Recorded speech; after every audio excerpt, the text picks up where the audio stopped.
Salam dəyərli müəllimlər, xoş gördük hər birinizi. Bildiyimiz kimi artıq bu gün Naxçıvan şəhərində ibtidai sinif müəllimləri üçün sertifikasiya imtahanı keçirildi.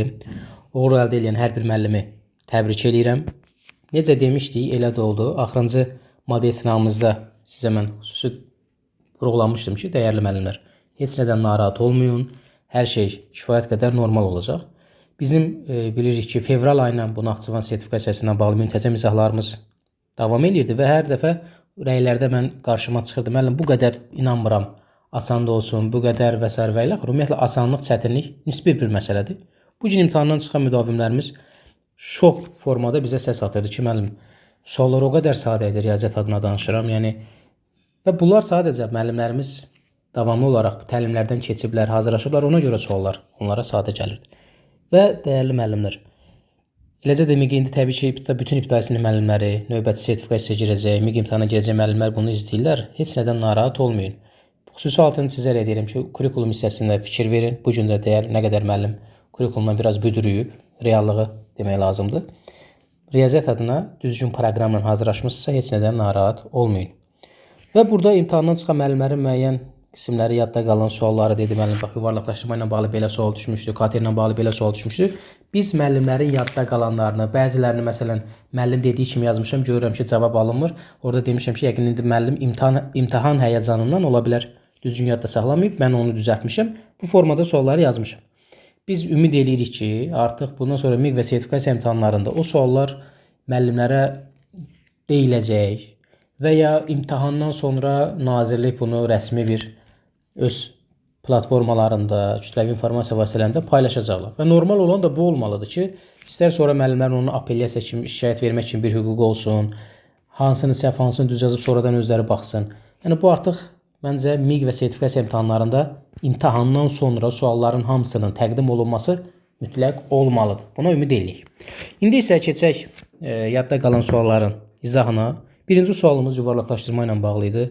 Naxçıvan sertifikasiya playlistində bunlar kifayət qədər sual var. Yuvarlaqlaşdırma ilə bağlı kifayət qədər normal bir sualdır. Hansı ədədi 10 minliklərə qədər yuvarlaqlaşdırdıqda azalır? Bilirik ki, yuvarlaqlaşdırma mərtəbələrə görə olur. Qeyd etdiyimiz mərtəbədən sonra gələn rəqəm 0, 1, 2, 3, 4 rəqəmlərindən biridirsə dəyişmə baş vermir. Sonrakılar 0-la əvəz olunur. Yox, əgər 5, 6, 7, 8, 9 rəqəmlərindən biridirsə 1 vahid artır. Sonrakılar 0-la əvəz olunur. İndi baxaq. Birinci ədədimiz yana variant təklik, onluq, yüzlük, minlik, 10 minlik. 7-dən sonra gələn rəqəm 6-dır. 976.599 10 minliyə qədər yuvarlaqlaşdıranda eləyəcək 980.000. Deməli, bu artır. Bu olmaz. B variantına baxırıq. Təklik, onluq, yüzlük, minlik, 10 minlik. Birdən sonra gələn rəqəm 7-dir. 917.111-i 10 minliyə qədər yuvarlaqlaşdıranda bu eləyəcək. 7-dən bir vahid birin üzrində 920.000. Deməli, bu da alınmır. C variantına baxırıq. Təklik, onluq, yüzlük, minlik, 10 minlik. 0-dan sonra gələn rəqəm 8-dir. Bir vahid artacaq. Bu eləyəcək 910.000. Deməli, bu da alınmır. D variantına baxırıq. Təklik, onluq, yüzlük, minlik, 10 minlik. 992.000-i 10 minliyə qədər yuvarlaqlaşdıranda bu 2-dir. 2 olanda nə edirdi? Dəyişmə baş vermirdi. Olduğu kimi qalırdı. 990 özü 0-la əvəz olunurdu. Sonrakılar da 0-la əvəz olunacaq. Yəni bir vahid bunun üzərinə gəlinmir. Özü olduğu kimi qalır. Qalanları 0-la əvəz olunur. Bu deyir 990.000. Deməli 992.000 990.000-ə yaxındır və bu artıq azaldı. Hər ehtimala qarşı Y variantında analiz eləyək. Təklik, onluq, yüzlük, minlik, 10 minlik. 6-dan sonra gələn rəqəm 5-dir. Deməli, bir vahid artacaq. 865.000, 870.000 olacaq. Bu da artmış olur. Doğru cavab D variantı. İkinci sualımız sürət məsələsi idi. Sürət məsələsi ya qarşı-qarşı olacaq, ya əks olacaq, ya eyni olacaq, ya kater olacaq. Buna görə mən proqrama uyğun olaraq bu mövzularda diqqətli olmaq lazımdır. Aralarındakı məsafə 42 kilometr olan iki kənddən eyni zamanda qarşı-qarşı iki velosipedçi yola düşür.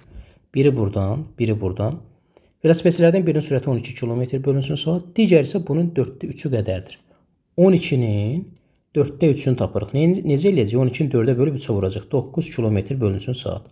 Dəyərli müəllimlər, qarşı-qarşı hərəkət zamanı S bərabərdir V1 üstəgəl V2 vurulsun T düsturudur.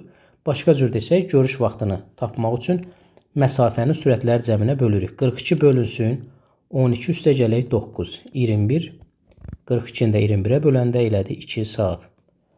Doğru cavab D variantı. Üçüncü sualımız yaş məsələsi ilə bağlıdır. İzahlar da verəndə ümumiyyətlə MİQ və sertifikasiyada deyirəm ki, mənimlə 100% düşəcək mövzular var. Onlardan da biri budur. Ata oğlundan 27 yaş böyükdür. Ata, oğul. Oğlun yaşı x atanın yaşı x üstəgələk 27-dir. Onların yaşları cəmi 51-dir. Bunu tam hissəylə də gedə bilərik. Sadə primitiv tənliklərdən də çıxış edə bilərik. X üstəgələk 27 bərabər 51. 2x bərabərdir. 51-dən 27-ni çıxanda qalır 24. X də bərabər 12. X-i 12 tapdıq. O zaman təzədən yaşları yazaq. Ata, oğul.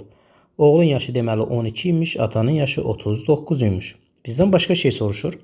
Atanın 34 yaşı olanda. Atanın hazırki yaşı 39-dur. 34 olması üçün 39-dan 5 çıxmalıyam. Başqa cür desək 5 il geriyə getməliyəm. Oğlun yaşı 12-dir. Deməli oğlun da yaşından 5 yaş geriyə gedəcəm. 12-dən 5 geriyə gedəndə olacaq 7. Belə bir cavab harda var? Belə bir cavab var. C variantında. Növbəti sualımız ehtimalla bağlıdır. Ehtimal olan məsələlərdə bu kifayət qədər sizə sadə suallar düşür. Yəni bilməyənlər üçün təbii ki, çətin olacaq. Ehtimalın yəni bu tipləri. Hadisənin ehtimalını tapın, bir də torbadan daş çıxarmaq və s. Qutuda 14 mavi, 9 sarı, 5 ağ şar var. Seçilən şarın çıxma ehtimalını tapın.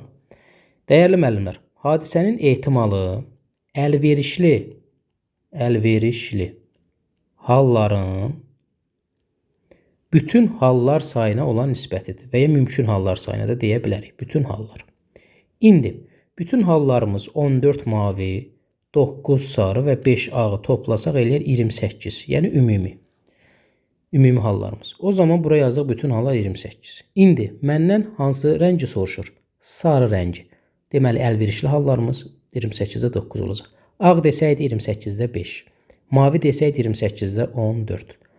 Doğru cavab 28-də 14. Belə bir cavab var. Deməli hansıdır? 28-də 9-dur, daha doğrusu B variantında. Gəldik növbəti kater məsələsi. Yenə də kanalımızda ən çox bu mövzudan suallar var.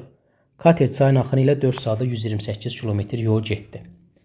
Deməli bu bizim çayımızdır. Bu çayda kater bu formada gedir. Bu olur axın ilə. Sürət məsələsindən bilirik ki, hər zaman məsafəni zamana böləndə sürət alırıq. Amma hansı sürət? Ona indi baxacağıq. 128-i bölürəm 4 saata bərabər elədir 32 km bölünsün saat. Bu hansı sürətdə? Axın ilə olan sürət. Axın ilə sürətdə hər zaman sürətlər toplanır. Kater üstəgələk çay bərabər 32 km bölünsün saat. Və buradan çayın axma sürəti mənə konkret olaraq verilib 3. Deməli, yerinə yazaram. Kater üstəgələk 3 bərabərdir 32. İstifadə edib katerin sürətini 29 km bölünsün saat olduğunu taparım. Mənə deyir ki, bu kater çayın axınına qarşı 3 saata nə qədər yol gedər? Axına qarşı 3 vurulsun. Axına qarşı istiqamət bu olanda çıxılır. Katerin sürətindən 29-dan çıxacam nəyi? Çayın sürətini, yəni 3-ü. 29-dan 3-ü çıxanda 26. 26-ını da 3-ə vuranda elədi. Nə qədər? 78 kilometr. Doğru cavab elədi. Burada D variantı. Yəni kater məsələsi ilə bağlı müəllimlər də dedi ki, müəllim bir tipli deyil də, məsələn bu qədəri kater sürətini tapın. Burada da biz həm kater, çay, sonra digər hissələr, yəni bir neçə mərhələli deyə bilərik. Belə bir sual düşmüşdü, çevrənin birləşməsi ilə bağlı filan. Bu sual xatırlayırsınızsa MİQ imtahanlarında da bu tipli suallar dəfələrlə istifadə olunub. Şəkildə radiusları eyni olan çevrələr verilib. DM parçası 8 cm olarsa, DM hardadır? Buradan bura qədərdir. Bu bir DM parçası bir nədir? Bir diametrdir. O zaman 8-i bölsək 2-yə bərabər olar 4. Deməli radiusumuz 4-ə bərabərdir. Buradan bura. Məndən indi soruşur AD parçası. Gəlin AD parçasını tapaq. AD parçası hardan haradır dəyərli müəllimlər? Buradan bura qədərdir. Başqa cür desək, bu qırmızıladığım isə 1, 2, 3. Burada 3 dənə radius var. Onda 3 vurulsun. 4 bərabər 12 cm. BC parçasından neçə santimetr çox soruşulur? Gəlin BC parçasını tapaq. BC. BC-yə baxsaq görərik ki, BC ilə buradan bura qədərdir. Cəmi 4 cm. İndi 12 4-dən nə qədər çoxdur? 12 çıxılsın. 4 bərabər 8 cm. B variantı.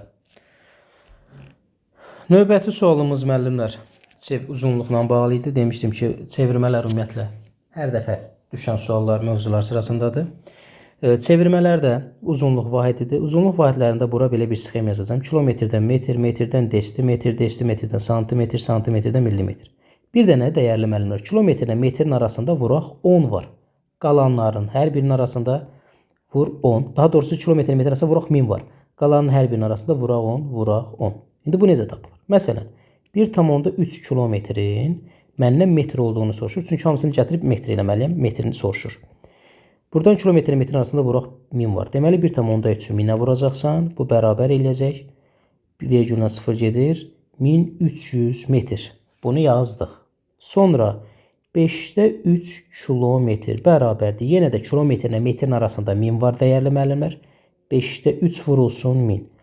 1000'i 5'ə bölərik, vurarıq 300'ə, 3'ə, 200 eləyər, 200'ü 3'ə vuranda 600 metr.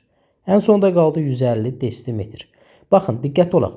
Desimetr ilə metrin arasında vuraq 10 var. Metrdən desimetrə keçəndə 10'a vuracağıq.